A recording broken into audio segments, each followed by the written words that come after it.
It's a common sense recap of the big stories.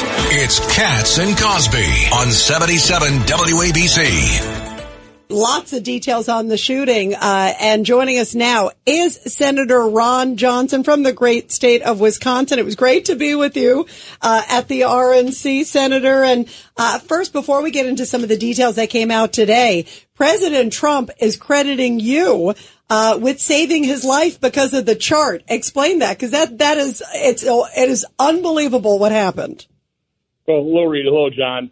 Yeah, so obviously President Trump turned his head at just the last moment. I guess I would credit divine intervention. But the fact of the matter is, I gave him that chart. I was flying up to him, up to the Green Bay rally with him. I had a number of things I was discussing with him, but one of them was I showed them this chart that I've been developing as Chairman of Homeland Security since really about 2015. We've just been adding to this chart on a monthly basis the number of encounters that the Border Patrol had on the southwest border. So he liked the chart. So, hey, send that to my team. He's got a great team on the plane with him. He made a couple modifications himself to it, put some red arrows in it, changed some titles. He used it that day. He's been using it ever since, and is really, for whatever reason, he looked up at that chart at just the right moment, and rather than getting a bolt in the head, he took it in the ear. So it'll be an interesting footnote in history. But I would credit divine intervention before I'd credit myself. Wow, that is such a powerful story. Senator Johnson, everybody's wondering, is there more to the story about the shooting? There are still so many unanswered questions. Do you think that maybe there's someone else or something else we're clearly missing here? Well, again, you just can't explain this spectacular failure. It makes no sense. Everything you would think the Secret Service would do when it's protecting a former president or presidential candidate, any protectee, they didn't do. So what my initial findings showed is that, first of all, the Secret Service did not show up at the 9 o'clock briefing that day. Again, if they're in charge, you would think they would have somebody there directing the county law enforcement and everybody participating in this, right? They weren't on the same communication channel. So the county, the local law enforcement, the SWAT and sniper teams were on different channels than the patrol officers, who were on different channels than the Secret Service. So if they're seeing something, rather than talking to each other, they've got to relay it through the Butler County Comm Center. So again, you would just assume that they would be doing these things. They didn't. And the fact that the director of Secret Service, and I would say the FBI director, have not been forthright, transparent. Why haven't they been holding briefings on a daily basis? That's what happens with local tragedies, state tragedies. You have mayors, you have chiefs of police, you got governors come out, and they're keeping the public up to date. It's been pretty much radio silence out of federal officials, which is the way they always handle these things. That's not acceptable this time. So they are creating suspicion. They are allowing conspiracy theories to get developed and take hold because they're not being transparent. They're not being honest.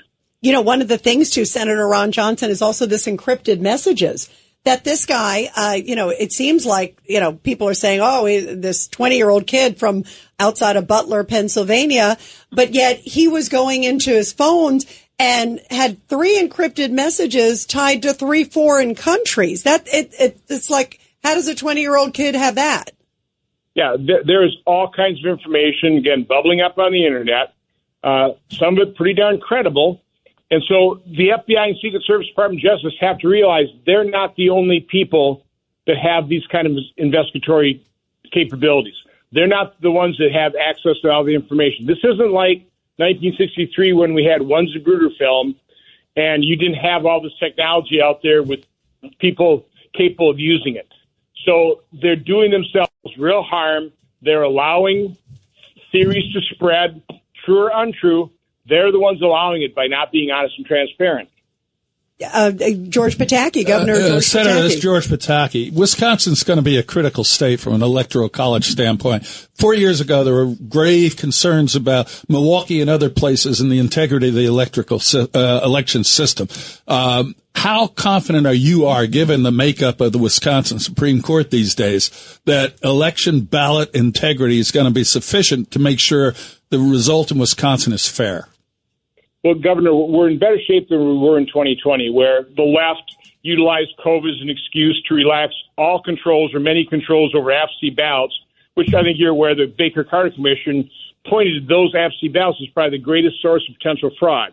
So what we've done, the Republican Party, is we've recruited over 5,000 poll workers. They get paid and trained, and we also filled all the poll observer shifts as well. So in 2022, during my very close reelection, Milwaukee County got their votes in and counted by 11 o'clock at night.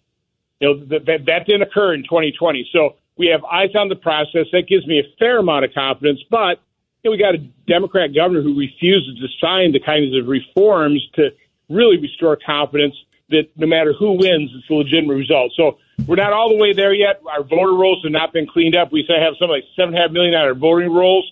Only 3.5 million are eligible. Why the Democrats won't allow us to clean those up? That's the $64,000 question. It sure appears Democrats want to make it easy to cheat. Republicans want to make it easy to vote, but almost impossible to cheat. Ed Cox, New York State Chairman. So, Ron, the follow-up on what the governor was asking you, it is a swing state, Wisconsin. There's now a presumptive nominee, a new one on the Democratic line. What's the impact? What's the difference between Harris and Biden with respect to swing state Wisconsin? Well, the main difference is the media had turned on Biden. They couldn't defend him anymore. Now they're going to put Kamala Harris on a pedestal. She's the newest messiah. It's going to make us all puke, how the media is going to handle. So it's really not us against Kamala Harris, the vice president, the drug or the border czar. It's us against the media, and they are a powerful force. So it's again, I thought we were way too confident at the convention in Milwaukee. Don't be. We've got to work our tails off, take nothing for granted. This is going to be a tough fight. Last question, Senator. Barbarism versus civilization. That's what Netanyahu said at today's congressional hearing. It was a great speech. The prime minister is intelligent. He's articulate. He was forceful. I agree. The alliance between Israel and the U.S. is vital, and the prime minister did an excellent job of pointing out the barbarity of the acts. I mean, we sanitize this way too much. So he brought it down to the truth, the reality. He described it. It was a great speech, and he was very well received in the hall. From Republicans, even some Democrats, I think some Democrats sitting on their hands was pretty shameful. Yeah, we were all watching that. That was an astounding moment. Well, thank you, Senator Ron Johnson, your Homeland Security.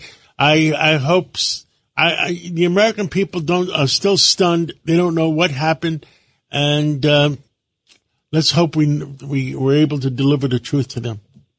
That's what I'm dedicated to do, uncovering and exposing the truth. Absolutely. Senator, great to talk with you again, and so great to see you.